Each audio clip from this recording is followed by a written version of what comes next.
বন্দে মাতরম অর্থাৎ আমি তোমায় প্রণাম জানাই হে মাতৃভূমি। এই অমর গানটি রচনা করেছিলেন বঙ্কিমচন্দ্র চট্টোপাধ্যায় 1870-এর দশকে সংস্কৃত নির্ভর বাংলায়। তখন ভারত ছিল ব্রিটিশ শাসনের অধীনে। ইংরেজ প্রশাসন গড সেভ দ্য কুইন গানটিকে জাতীয় সঙ্গীত হিসেবে প্রচার করেছিল, যা ভারতীয়দের মধ্যে গভীর অসন্তোষ সৃষ্টি করে।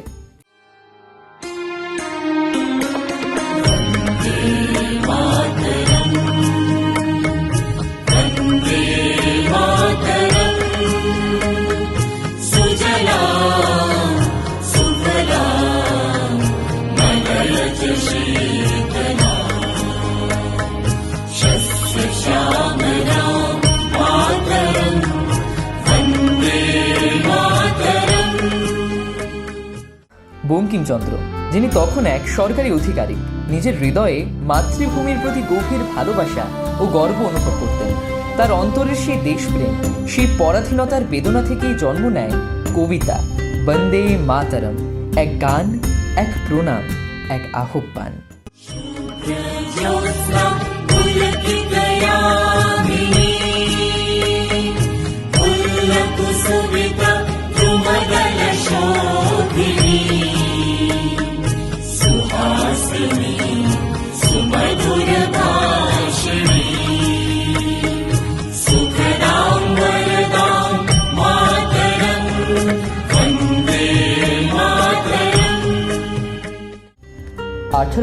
সালে প্রকাশিত তার ঐতিহাসিক উপন্যাস আনন্দমঠে প্রথম অন্তর্ভুক্ত হয় এই গানটি। সেখানে মাতৃভূমিকে দেবী মূর্তি দুর্গা, লক্ষ্মী ও সরস্বতী রূপে কল্পনা করে বঙ্কিমচন্দ্র মাতৃভূমির আরাধনা করেছেন। এই কাব্যিক ভাবনা ভারতীয় জাতীয় চেতনার জাগরণের সূচনা ঘটায়।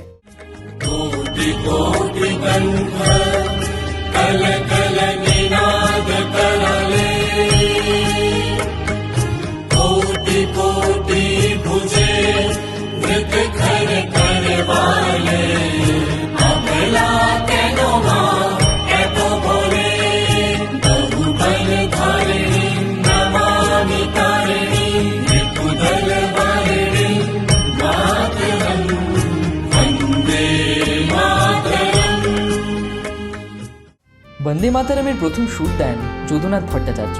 এরপর 1896 খ্রিস্টাব্দে কলকাতায় অনুষ্ঠিত ভারতীয় জাতীয় কংগ্রেসের অধিবেশনে রবীন্দ্রনাথ ঠাকুর নিজ কণ্ঠে এই গানটি পরিবেশন করেন এবং নতুন সুর দেন। এই ঐতিহাসিক মুহূর্ত থেকেই শুরু হয় বন্দে মাতরমের বিপ্লবী যাত্রা। গানটি পরিণত হয় জাতীয় আন্দোলনের সঙ্গীতে। স্বাধীনতা আন্দোলনে বন্দে মাতরম শুধু একটি গান নয়, বন্দে মাতরম হয়ে উঠেছিল একটি মন্ত্র, স্বাধীনতার আহ্বান ও আত্মত্যাগের প্রেরণা।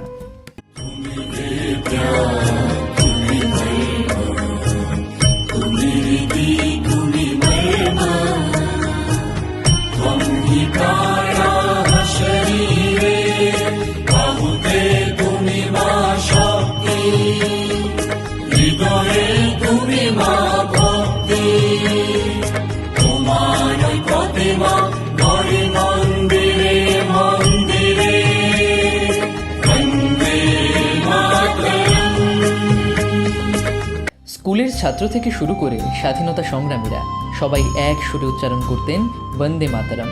এই আহ্বান মানুষকে সাহস দিত, অনুপ্রাণিত করত আর ব্রিটিশ শাসনের বিরুদ্ধে সংগ্রামের শপথে আবদ্ধ করত। স্বদেশী আন্দোলনের সময় সিস্টার নিবেদিতা নকশা করেছিলেন এক পতাকা, যাতে লেখা ছিল বন্দে মাতরম। সেটি ছিল ভারতের স্বাধীনতার এক প্রতীক। পরবর্তীতে 1907 সালে জার্মানির স্টুটগার্টে ম্যাডাম পিকাজি কামা বিদেশের মাটিতে ভারতের প্রথম বিপ্লবী পতাকা উত্তোলন করেন, যার অলঙ্করণেও লেখা ছিল বন্দে মাতরম। এই পতাকায় ইতিহাসে স্থান পেয়েছে ভারতের প্রথম জাতীয় পতাকা হিসেবে। বিপ্লবের কণ্ঠে বন্দে মাতরম স্বাধীনতা সংগ্রামের প্রতিটি অধ্যায়ে এই গানটির উপস্থিতি ছিল অপরিহার্য। বিপ্লবী মাতঙ্গিনী হাজরা যখন পুলিশের গুলিতে শহীদ হন, তার শেষ উচ্চারণ ছিল বন্দে মাতরম। সেই মুহূর্তে এই মন্ত্র পরিণত হয়েছিল ত্যাগ, সাহস ও মাতৃভূমির প্রতি অবাধ প্রেমের প্রতীকে।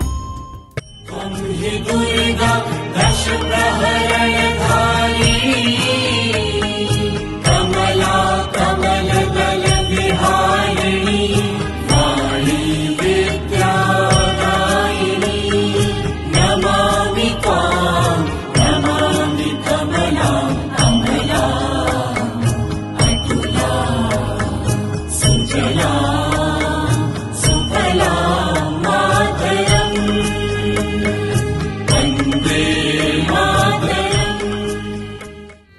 মাতরম কেবল একটি কবিতা বা সঙ্গীত নয়, এটি ভারতের স্বাধীনতা আন্দোলনের আত্মা, জাতীয় জাগরণের স্ফুলিঙ্গ আর মাতৃভূমির প্রতি এক চিরন্তন প্রণাম। যে আহ্বান একদিন লক্ষ মানুষের কণ্ঠে প্রতিধ্বনিত হয়েছিল, সেই আহ্বান আজও প্রতিটি ভারতীয় হৃদয়ে একই রকম গর্বে উচ্চারিত হয়, বন্দে মাতরম।